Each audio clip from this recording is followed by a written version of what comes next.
22 जुलै रोजी राज्यसभेच्या नवनिर्वाचित खासदारांचा शपथविधी सोहळा सुरू असताना खासदार उदयनराजे भोसले यांनी आपली शपथ संपल्यानंतर जय हिंद, जय महाराष्ट्र, जय भवानी, जय शिवाजी असा उल्लेख केला। यावेळी हे घर नाही, हे माझे दालन आहे, इथे बाकीच्या घोषणा चालणार नाही, तुम्ही नवीन आहात, पुढच्या वेळी लक्षात ठेवा असं म्हणत व्यंकय्या नायडू यांनी छत्रपतीचा अवमान केला आहे।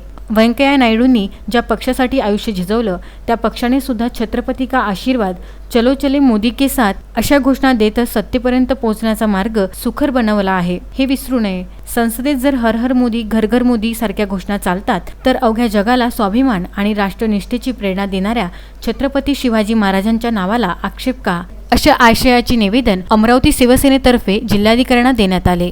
विदर्भ न्यूज।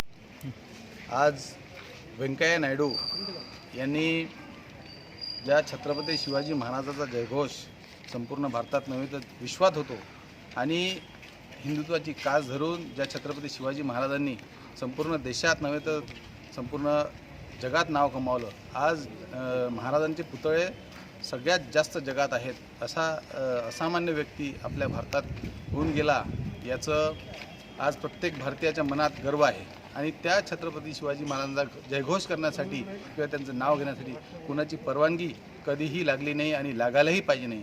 आणि ज्या छत्रपती शिवाजी महाराजांचं नाव घेतल्यावर व्यंकय्या नायडू यांनी आक्षेप घेतला, आम्ही त्यांचा निषेध करण्यासाठी या ठिकाणी अमरावती शिवसेना जिल्ह्यातर्फे मी आणि शिवसेना जिल्हाप्रमुख श्याम देशमुख यांनी आज या ठिकाणी निषेध व कलेक्टर साहेबांना निवेदन दिलेलं आहे।